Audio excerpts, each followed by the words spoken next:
Ava's life had been cleaved in two, before him and after. Before, there had been laughter and light. Now only shadows remained. The memory of his fists, his voice, haunted her waking hours. They bled into her sleep, turning dreams into nightmares. Then came Zara, a dark angel with eyes that promised retribution. Zara found Ava in a support group, a room full of broken dolls stitched together with hope and platitudes. But Zara offered something different: power. She spoke of fighting back, of taking back the night. Her words resonated with a primal fury that simmered within Ava. "No more victims," Zara had whispered, pressing a crumpled piece of paper into Ava's hand. "Only warriors." The address led to a desolate warehouse on the city's edge. As Ava stepped inside, the heavy door clanging shut behind her, she knew there was no turning back. Inside, 3 other women, their faces etched with similar pain, looked up. They were soldiers in Zara's army, united by their scars, their thirst for vengeance. This was their sanctuary, their forge. Here, they would become the nightmare. The air hung heavy with the musk of dogs and the metallic scent of blood. 3 imposing breeds. Rottweilers, their bodies dense with muscle. Pit bulls, all jaws and coiled power. Cane corsos, sleek and intimidating.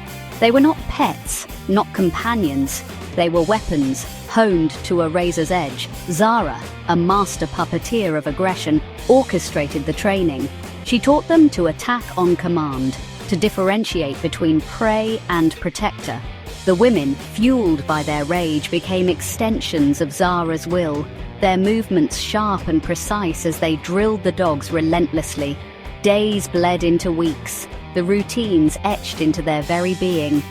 Ava found a perverse satisfaction in the training. Each snarl, each show of teeth felt like a victory. It was the only time the fear receded, replaced by a cold, hard focus. The dogs, initially wary of their new handlers, began to respond. They sensed the darkness, the shared pain that bound them to these women. A bond formed, primal and dangerous, built on a foundation of shared fury. They were more than animals, they were instruments of retribution. They were more than animals. They were instruments of retribution. The first target was a man named Richard, a name that sent shivers down Ava's spine. He was a predator who hid behind a veneer of respectability, preying on the vulnerable. Ava knew his type all too well. The plan was meticulous, each movement rehearsed to perfection. They waited in the shadows, the dogs straining at their leashes, their breaths forming clouds in the cold night air. Then, Richard appeared. He was alone, oblivious to the danger lurking in the darkness. Zara gave the command, a whispered word that unleashed hell. The dogs surged forward, a blur of teeth and muscle.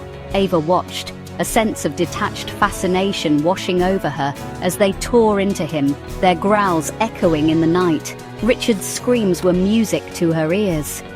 Later, as they melted back into the night, the dogs panting softly at their side, a strange calm descended upon Ava. She had tasted revenge, and it was intoxicating. It was a feeling she knew she would crave again. She had tasted revenge, and it was intoxicating. It was a feeling she knew she would crave again. One takedown led to another, each attack more brazen than the last. Their targets were carefully selected, men who thought they were untouchable, who operated in the shadows where justice often feared to tread. The women became a whisper in the night, a rumor of vengeance exacted with animalistic brutality. The city lived in fear of the she-wolves, as the media dubbed them. But for Ava and the others, there was only a chilling sense of purpose. They had become judge, jury, and executioner, their sense of justice twisted and warped by their own trauma. The thrill of the hunt, the feeling of power it brought, became addictive. They celebrated each successful attack with a chilling toast. To the fallen and to those who will fall. But beneath the surface, something was changing. The lines between justice and vengeance were blurring, swallowed by the encroaching darkness. The nightmares started subtly at first. I would wake in a cold sweat, the phantom feeling of fur against my skin, the metallic tang of blood in my mouth. Then the dogs began to change. Their playful nips became more aggressive, their eyes taking on a haunted, almost feral glint. Zara, once a source of strength, now seemed distant, her obsession bordering on madness. She pushed the dogs harder, her voice taking on a shrill, desperate edge. The training sessions, once a source of grim satisfaction, now filled me with a creeping unease. One day, during a particularly brutal session, one of the dogs snapped. It lunged at Zara, its jaws snapping just inches from her face. The attack was over in a flash, but the message was clear. The beasts they had unleashed were no longer fully under their control. Detective Isabella Rossi, a woman with haunted eyes and a steely resolve, had seen the worst humanity had to offer. But the case of the she-wolves was different. It chilled her to the bone. These weren't hardened criminals. They were victims, twisted into something monstrous. As the body count rose, so did the pressure to catch them. But Isabella wasn't interested in simply apprehending them. She wanted to understand them. She pored over case files, searching for a connection, a thread that would lead her to their lair. Then came a break. A woman named Maya, her face a mask of fear and regret, walked into the station. She had been a part of Zara's pack, but the guilt had become too much to bear. She offered me a deal. Information in exchange for protection. I knew I was walking a tightrope, but I also knew this was my best shot at stopping the madness.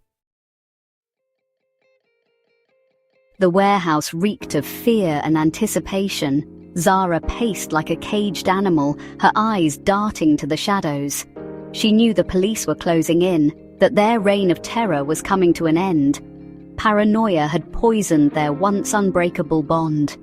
Ava, torn between her loyalty to the pack and the gnawing fear in her gut, found herself drawn to Maya's words. The violence, the blood, it all seemed to lose its appeal in the cold light of day. She had become the very thing she swore to destroy, a monster. The confrontation was swift and brutal. Zara, sensing betrayal, turned on us, her voice laced with venom. The dogs, sensing the discord, grew agitated, their growls echoing ominously in the cavernous space. The lines between handler and weapon, between predator and prey, blurred in the ensuing chaos. The warehouse doors burst open, flooding the space with blinding light. Isabella and her team stormed in, guns drawn. The air crackled with tension, but Isabella's eyes were fixed on Ava, her face a mask of empathy and determination. It ends now. Isabella's voice echoed in the sudden silence. But Zara, her eyes blazing with madness, refused to surrender. With a final desperate cry, she unleashed the dogs, her laughter echoing through the warehouse as they lunged towards Isabella and her team. For a moment, chaos reigned. Gunfire mixed with the snarls of the dogs, the air thick with the metallic scent of blood. Ava watched in horror as the dogs, driven mad by Zara's toxic influence, turned on their former handlers. It was a scene straight out of her nightmares, a macabre ballet of violence and betrayal. It was like nothing I'd ever seen. The dogs, they were just lost, and so were we. The aftermath was a blur of sirens and flashing lights. The warehouse floor was stained with the blood of both humans and animals. Zara lay dead, her face frozen in a mask of rage. The surviving dogs, their aggression spent, whimpered softly as they were led away. Ava, her clothes stained with blood but her body miraculously unscathed, sank to her knees, the weight of her actions crashing down upon her. Isabella stood over her, her gaze steady and unwavering.